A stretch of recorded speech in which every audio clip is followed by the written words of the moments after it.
Today I'm going to be covering Chapter 8, Productive Aging, Leisure, Spirituality, and Civic Engagement. The learning objectives for this chapter include describing the concept of productive aging and how activities can contribute to a meaningful life in old age, describing the types of activities older adults can participate in to foster intellectual, emotional, and civic engagement, enumerating the importance of religion and its related activities for older adults' well-being, and analyzing the meaning of spiritual well-being for older adults, and describing the role of healthcare providers in assessing spiritual factors. You may wonder what older adults do with their time once they have finished raising their families and keeping a full-time job. Many older adults find themselves busier than ever before in their older years. This chapter will cover what those activities might be. In previous chapters, we discussed the importance of productive aging. However, many of the definitions of productive aging or successful aging include a westernized view that values being productive and focuses on earnings or hours of work. But there are many unpaid activities that older adults choose to engage in, such as caregiving, volunteering, religion, and other social activities. Therefore, it is better to take a strengths-based approach where we focus on how productive aging means that older adults meet their own needs and societal needs, rather than thinking about older adults as problems with deficits, illnesses, and impairments. Leisure activity is non-work activity with no obligation. Many older adults that lived through the World War II era may feel as though leisure time is frivolous and they should stay busy with more productive activities, which again are often defined by Western values. The meaning of leisure time might vary depending on life circumstances. Those with low income may need to continue working and never see a large chunk of time as retirement and leisure. The value of leisure time is starting to become more accepted. More industry is geared towards increasing leisure time in older adults, such as travel companies that are set up just to take older adults on trips. Leisure was seen as something to just keep busy in later life, but now it's understood that it can have a more meaningful role in later life, and it can improve cognitive and physical abilities, increase sense of control, improve mood or life satisfaction, and many other benefits.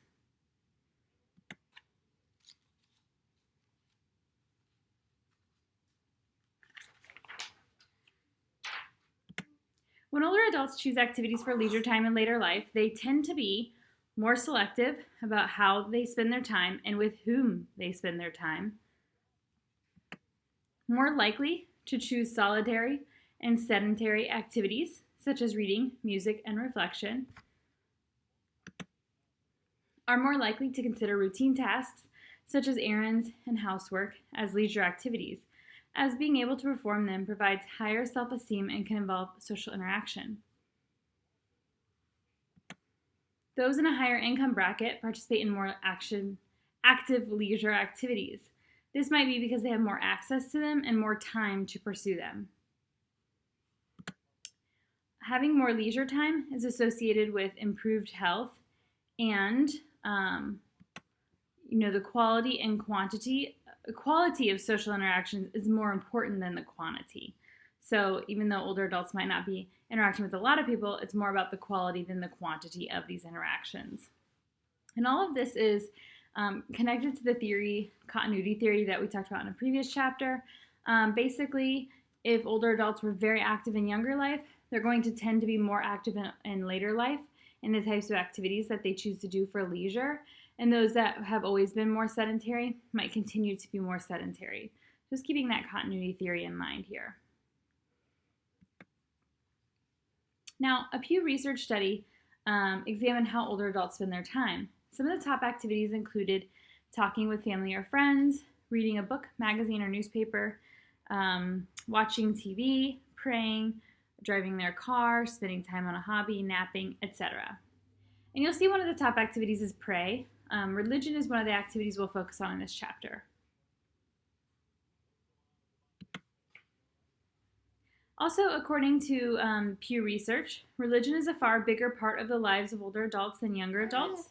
Among adults 65 and above, a third say religion has grown more important to them over the course of their lives.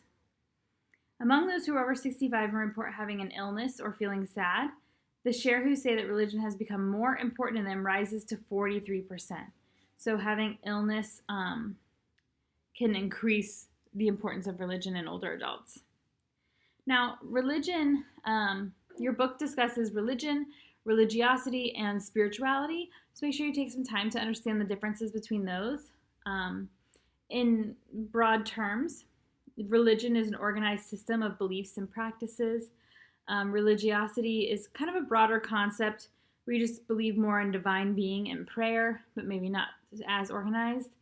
And then spirituality is a little more free form, believe in some larger spiritual domain, but that could be maybe not like an actual spiritual figure, but maybe, nature itself as kind of your spirit. Now, in terms of religious affiliation, this is stronger with age. So older adults tend to have more of a religious affiliation than young adults, but this does actually decline in the oldest old because likely due to illness or health or disability, making it difficult to attend church services, or lack of transportation to get to these services.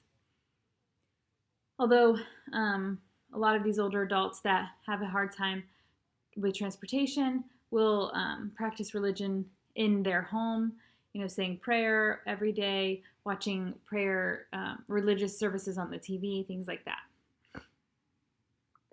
Now, women have a higher rate of religious affiliation than men, and our Latino and African American groups, generally, religion is very vital to the well-being and community involvement of these groups, and so you'll see that religion is just a bigger part of those communities.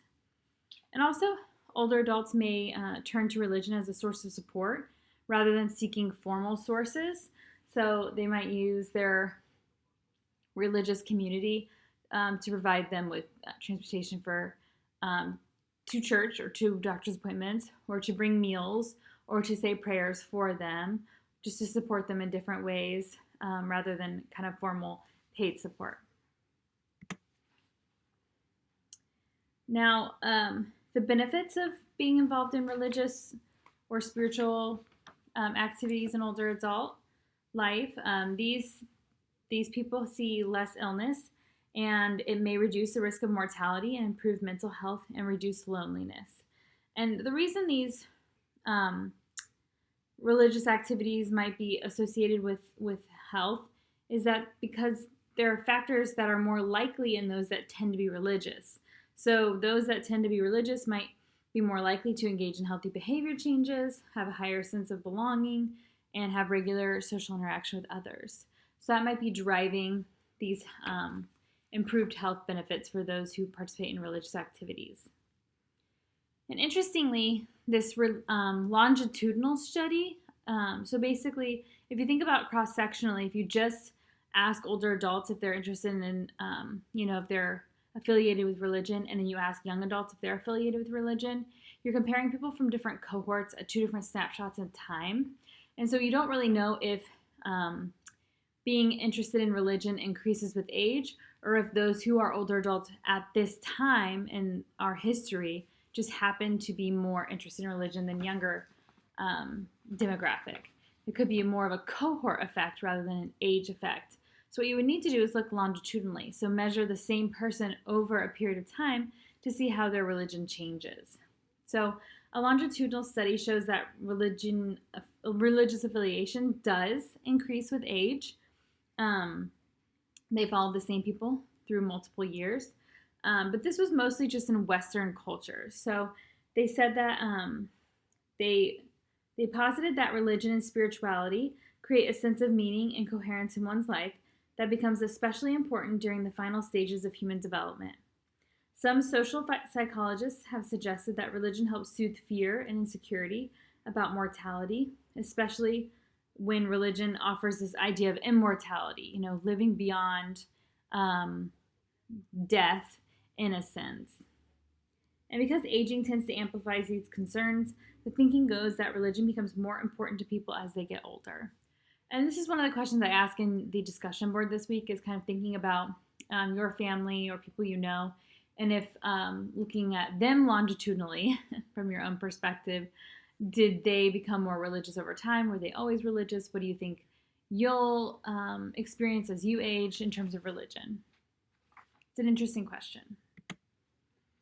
Okay, so moving on to civic engagement. Civic engagement is a process in which older adults actively participate in the life of their communities through individual and collective activities associated with civic life. This can include things like voting, being a political activist, joining community groups, or volunteering. Now, engaging older adults in civic matters is important for the society, as this group of people have amassed a lifetime of knowledge and experiences, including a set of skills they have honed over their life course. And so older adults can address social problems by filling gaps in public funding, by volunteering with organizations that need more assistance. And also, in turn, this civic engagement can provide meaning and fulfillment and fosters social connections for the older adults. So it goes both ways. Older adults may choose to have a more formal engagement by joining an organization. More older adults are part of an organization than younger adults, and membership is linked to social class. So more women are active in organizations compared to men, but regardless of gender membership, the highest is among those with better health, higher income, and higher education levels. So membership in these organizations increases social connections, improves physical health, and decreases loneliness. In terms of volunteering, 25% of older adults report that they volunteer formally, while over 50% volunteer in an informal manner. And when older adults volunteer, they tend to devote more hours to it than younger age groups, quite simply because they often just have more time to do so. And according to various research on the topic, volunteering in older adults improves mental health and life satisfaction, gives older adults a sense of purpose and a role to fulfill. If you're thinking about role theory, it provides them with a role. And it can even reduce mortality rates by 47%. So it can be a really great protective factor for older adults. Here, in this graph, you can see that the rates of volunteering increases with age, and women tend to participate in volunteering activities slightly more than men, even as we age. Also, in terms of civic engagement, there's the idea of participating in lifelong learning programs to just kind of keep the mind active. And one really cool program we have here on campus is called OLLI, which is the Osher Lifelong Learning Institute. And OLLI offers 80 to 95 different courses, depending on the semester, to persons 50 years of age or older for only $15 per class. It's really affordable. Some of these classes include ukulele, gardening, board games, bowling, and investing. Finally, when you think about civic engagement, of course, you might think about more political activities. So it's difficult to really pinpoint if people become more conservative as they age, as there are so many moving parts. And again, this is this idea of like a cross-sectional study versus a longitudinal study that we mentioned before. So it's hard to see, do people become more interested in politics as they age, or were they always interested in politics compared to a younger demographic? So, but besides that, older adults may change their voting ideals as they get older, because programs such as Social Security and Medicare become more important to them. And so this might influence liberal or conservative leaning. Additionally, older adults are more likely to vote. The rates of older adults voting has increased over the past 35 years. So in general, the big chunk of older adults voting has increased in this overall. However, as you look more specifically at the voting patterns among different age groups within older adults, which is the graph pictured here, you will see, if I move this, you will see that the older adults have a decrease in voting percentage. And again, this may be due to illness, disability, lack of transportation as you get older. And older adults are actively engaged in various ways. They're more likely to stay current on political news, more likely to make campaign contributions, and they are more likely to actively identify with a political party and therefore actually cast votes.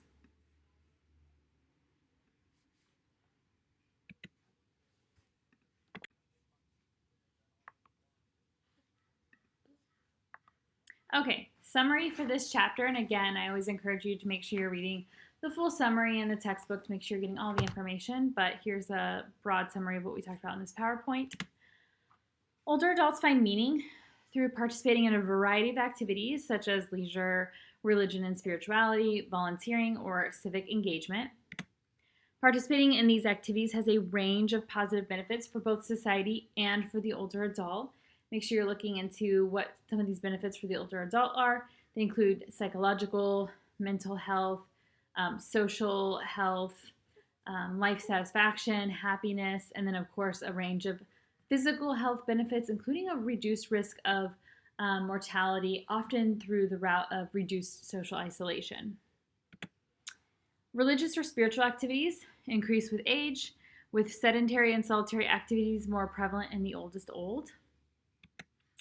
And older adult participation in voting has increased in the past 35 years, and they're generally rather active in other political activities.